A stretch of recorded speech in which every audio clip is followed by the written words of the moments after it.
Wrath of Angels. Chapter 5, Scene 2. The Fallen's Echoes. Inside the Silent Spire, nave of the frozen cathedral. Approximately 40 minutes after planetfall.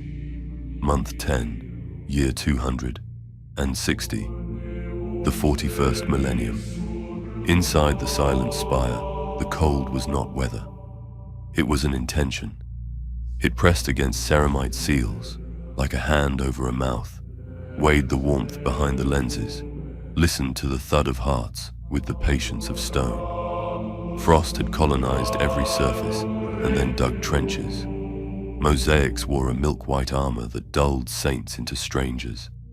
Banners hung rigid as coffins on their sides. Reliquaries had wept until their tear tracks froze into a jawline of glass fangs along the vaults. Sound returned untruthfully. A boot met flagstone, and the echo came back late and improved, as if the spire had heard your stride and decided to correct it. A bolt mechanism checked, and its ghost answered a half-throb slower in a deeper voice. Words, when anyone risked them, disappeared into the ribs of the nave and re-emerged thinner, altered, as though a choir boy had repeated them from behind the walls. It was a silence with taste, and it liked discipline best. The strike force learned the new grammar as it moved.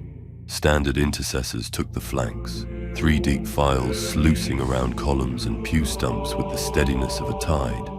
Their optics combed the green air in overlapping arcs. Left, center, right, back to left. The cadence was so ingrained they did not know they were doing it until the echoes began to mock them by counting along. A sergeant touched 2 fingers to a pauldron. Adjust. Another to a vambrace. Tighten, without breaking his own sightline. One brother tapped the same vambrace before each step, unconsciously marking time. When he noticed the echo tapping with him, a beat late, he stopped, and the echo carried on alone for 3 steps more. No one remarked upon it. He tightened his grip on his bolter until the knuckles of the glove creaked. Heavy intercessors posted at the mouths of side cloisters and at junctions where the floor's frost showed an old traffic pattern beneath. Polish where feet had come and gone centuries ago, now written over in ice. Their boots ground that crust into scree. Each time they braced to sight, their weapons hummed under restraint. Barrels immediately furred white from breath condensing. One set his muzzle on the shoulder of a frost-armored saint to steady the lane. The saint's face fell off under the weight in one clean plate and shattered on the flags. He did not move the gun. His squad mate's vox clicked once as if to comment, then thought better of it. Assault intercessors prowled ahead of the wall by habit and temperament, pairs and threes ghosting from pillar to pillar, chain teeth twitching. Once, a blade buzzed a single eager syllable, and the knave seized on it, returned it twice, higher and hungrier. Their sergeant's gauntlet thumped a helm with affection, disguised as rebuke. Jokes traveled along their short band like contraband, small, obscene, efficient. But the echoes took the punchlines and played them back in a child's voice, which killed the appetite for humor in a way admonitions never could. They shifted to vows instead, muttered and repeated until the words iced into hooks on their grills and snapped off. Jump pack intercessors owned the clerestory by right of momentum. Boots whispered along the parapets and rafters. Igniters gave a cough click every dozen steps to seat balance. Lenses raked green light off old glass. The saints in the windows had expressions that looked different from one angle to the next. An artist's sin or an ice distortion or neither. Movement, one voxed, flat and unafraid. Weapons lifted below. The stained glass looked back with a dozen eyes in a single face. A sigh of frost fell from a beam and shattered into chimes above the emerald vow. The jump brother corrected. Echo of movement, delay irregular. He did not repeat himself because the knave would do that for him. The silent hunt threaded the central aisle. Engines settled into a purr that felt like a big animal pacing along inside the stone. Tire studs ground frost, with a sound very close to tooth on bone. Caelan's hand rose, and the hunt became a spear. He crooked 2 fingers, and it turned into a ladder. A twist of his wrist, and the shape became a coil that slid through pew stumps with indecent grace. Vaynar's auspex fluttered between full and empty returns, a heart behind a wall, sometimes there and sometimes not. Tyrion's blade lay across his thigh, with the patience of a clear solution. Orath gave the throttle one rude flourish. Caelan looked. Orath's hands forgot about flourish. Cillian's voice bled into the net, clean, calm, and very far away. Residual reverberation. Cavities behave like lungs. Echoes misalign, then correct. Pattern suggests an intention rehearsing itself. Caelan's answer came like a shrug crafted into a word. Ride as if it's achieved. The emerald vow advanced in a lozenge that looked inevitable because it was. Varicon walked inside it with a conductor's hand, tapping a shoulder here, angling a shield there, drawing a breath from Malvin's banner, and letting that breath set the wall's chest. When the cloth dipped, frost ran up the shaft like vermin changing hosts, then stopped at the lion and receded, hissing. Ephraim's prayer came out of him harder than he meant. The syllables formed little spears of ice at his grill and snapped off when he inhaled again. Jorath's trigger finger shook once. Garen crushed it inside his gauntlet and released it. Druvan watched the frost at his feet the way a navigator watches the warp, as if the thing under him had opinions. The Oathbound set their anchors at the nave's widening, like men teaching a building its own load-bearing truths. Dominiel rolled Mortalis across his palm and let the flailhead drop once onto stone. The studs sparked and the sound refused to be amplified by the room, as if the spire had chosen not to repeat that particular word. Lutharion angled his shield by 1.5 degrees, a courtesy to claws yet to arrive. Zephynis breathed too fast because he could not help it. The breath steamed and turned to needles and fell. Ramiel started a litany and left it hanging in the air like a door left ajar. Abriath measured the nave with his gaze and drew lines from column to column, from aisle to balcony, from reliquary to blind corner, until the space was a diagram that any enemy stupid enough to become real would have to respect. They moved past a side cloister where saints stood waist-deep in drift. All the faces were wrong. Eyes doubled, eyelids too heavy, lips carved wide with teeth inside where none should show. Ephraim hissed between his own teeth, and frost made the hiss visible. Garen reached and broke a nose off with 2 fingers. It fell, a small, neat sound in a big, dishonest silence. "Save disgust for the living," Varicon said. The words were flat, but the wall heard them, and tightened by a subtle degree just the same. The cloister opened into a nave wider than the building's skin should have allowed. The vault was ribbed like a chest, the ribs dark with embedded frost that caught green light and made it seem that something moved behind the stone. In the center sat an altar split by cold and time. Across its cracked face lay a scroll case torn open, parchment unfurled and blackened at the edges where fire had begun and then been denied. Calibanite script crawled its surface in a hand that had pressed too hard, cutting fibers, desperate to make the ink count. Oaths began and never finished. Confessions leaned towards the precipice of admission and then stalled, each line ending in ragged loops. Zephynis moved to put his hand on it, hunger in his posture that was not entirely curiosity. Mortalis thudded down ahead of him, flailhead striking the altar with a noise like a verdict being recorded. "Not yours," Dominiel said. Zephynis turned his helm a fraction. He had a good grin. It sat badly in the green light. "Not yet," he said, and let the grin go. Salient scanners murmured, offended and interested. Residual vox echo in the ink. Unnatural. The words are written to be heard, not read.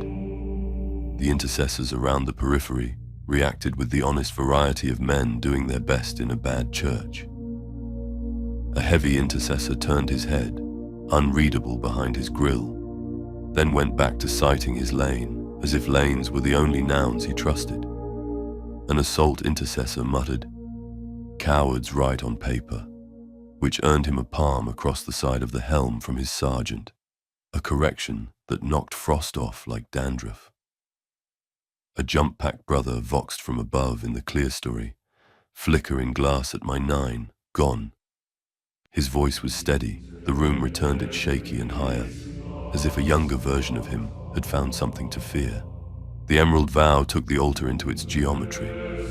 Shields angled like overlapping incisors. Malvern settled the banner's point into a crack in the stone. Frost crept up and halted again at the lion, and retreated like a tide that had seen something it would not fight today. Ephraim pushed his prayer louder, and the echo brought it back meaner. Jorath leaned too close, and jerked back when the parchment hissed a word that might have been his name in a dialect he had never learned. Garin shoved him away with a gauntlet, not gently and not unkindly. Varican bent to read without letting his armor creak. He consumed 2 lines, then a third, and then straightened and looked away as if someone had said something distasteful in a room where manners mattered. "Confession abandoned," he said. "They did not bring it to judgment. They left the judgment here to grow teeth." Dominiel tilted his helm a fraction toward the ceiling vault. "Then who judges?" The spire made a sound like the last stretch of ice breaking on a river. Not an answer. Celian again, the clean line of his voice sharpened by a data point he disliked. Echo strengthening. Distances collapsing in returns. "This place is rehearsing us." Kaelin's hand rose, and the hunt throttled lower, the engines going from animal to idea. Tires whispered. The bikes spread into geometry, wheels angled to accept momentum that had not yet arrived. Abriath's vox carried no excitement, and therefore received attention. Ambush geometry. Lanes closing. Not faster, but narrower. Zephynis laughed once, a bright blade flash. Lutherian shifted his shield another degree, the kind of change you make when you know a blow is coming and wish to inconvenience it with minimal theatre. Ramiel picked up the abandoned litany and spoke it to the end. The echo hummed it back in a child's voice, 1 note higher, as if delighted by the rhyme. The parchment on the altar darkened at the edges. No flame. The last line writhed, ink breaking apart into smaller letters that became loops, then smaller loops, until there was only the impression of writing left like a wrong smell. Ephraim squared his shoulders and prayed over it as if raising a competing music. The room's echo came back with its child voice and made a duet of it. The duet did not sound pious. Standard intercessors shifted weight along the flanks. The spire's acoustics had begun to insert extra footsteps into their counts. An extra man on the left, an extra 2 on the right. Always a breath late. 1 squad did a quick silent head check by visor calc. The numbers matched, and the echoes did not. Their sergeant resisted the desire to put a round into the shadow that had chosen to be a man for half a heartbeat. Doctrine held his finger on the frame. Heavy intercessors at the rear angles found their fields of fire subtly distorting. Frost on the floor showed tracks that had never been there becoming older than theirs as they watched. Cross-hatching of boots and claws spreading like a memory that enjoyed lying. A heavy-armed brother lifted, took 2 steps to a better sightline. Set, did not ask permission from the saint he used as a rest this time. The saint's arm cracked and fell away. The muzzle did not wobble. Assault intercessors tried to bully the echoes into honesty. One took 3 quick steps into a side aisle, chain blade idling low as if that noise could be a torch. The aisle returned the sound brighter and thinner, and from behind him. When he turned, the sound stopped, as if chastened. He came back to his pair without speaking. They all pretended not to have noticed his breath on the inside of his lens. Jump pack intercessors triangulated the clerestory and found a rhythm in the rafters, not made by their boots. It perched above them, moved when they moved, paused when they did, belonged to something with a patience they recognized. Shadow keeps our pace, one voxed, and the echo laughed it back at him with a lilt. The silent hunt worked the central aisle like calligraphers instructed to write a letter no one had asked for. Kalen's signals passed from glove to machine to posture with the economy of a language that did not require verbs. Vaynar's returns had begun to stack, phantom atop phantom, raw feed becoming a palimpsest of truths and lies. Heartbeat, lost, regained, false beat at bearing 7-2, correct, correct, wrong again. Salient, precise, offered the only real comfort numbers have. Vaulted void ahead, columns at regular intervals, irregularities at 2 and 5, throat-like narrowing beyond. Expect occlusion. Expect teeth, Orath said, and Calen let it stand because expectation properly set is a weapon. The emerald vow flexed the lozenge by a hand width and made space where there had been none. Varican's palm brushed Malvin's pole, and the banner moved with the certainty of a tide following a moon. Druvan's boot ground an old set of prints into paste, heels too close together, stride too narrow, as if imitating a man with the appetite but not the hips. He did not mention it. He stepped again and erased the remainder. The oathbound did not shift. Their stillness altered the room. Dominiel's gauntlet tightened, and Mortalis's chain whispered a different note. Zephani's grin turned to something narrower that still counted as joy. Lutherian tested the boss of his shield with a knuckle out of habit, and the frost there refused to melt in courtesy, which made sense. Nothing in the spire had melted yet. Ramiel's voice found a deeper register that made the child echo give up on harmony and hum like a sulking throat. Abriath had drawn all the lines he could, and was now drawing the spaces between them. They approached the altar as if it were a mouth. "Read," Varican said, not to a man but to the room. The word did not echo. It sank. Ephraim did. The script answered him like a dream, each letter swelling, splitting, reverting, as if the words had been written into the flesh of the parchment and wanted to get out. The confessor's Calibanite oaths slid into accusation in the space of a breath. I stood at the gate, but the gate did not stand. Another voice, his own, an octave up, replied over the top, and you did not hold it either. Jorath heard his name again, where no name was written. Garen's hand closed on the back of his gorget, pinched hard, reminded him where his spine belonged. "Enough," Varican said. He did not raise his voice. Malvin rolled the cloth once around the pole, as if tidying the banner against a wind that wasn't blowing. Ephraim closed his prayer like a fist. Above, a jump-pack brother froze, only boots and balance, every muscle trained to stillness. Because a shape had moved where shapes did not belong. It perched among rafters it had not been invited to, and enjoyed the hospitality of shadow. "Contact probable," he voxed. "Clear story, patient." The echo came back. Clear story, patient in a child's lilt. His finger hovered on the trigger. Discipline was heavier than impulse. He bore it. Celian's voice had stopped being interested and become precise. Echoes now overlaying. Distances collapsing faster. "This place is collecting us." "Attend," Varican said again, and the wall obeyed as a body. The parchment trembled without wind. The last discernible letters crawled together into a single word that did not belong to any alphabet Ephraim trusted, then broke apart into frost and ash. The frost on the floor lifted and fell as if over a lung, acknowledging breath. Kalen raised his hand. The silent hunt coiled.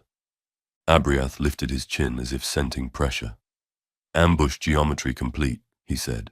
The lanes are true now.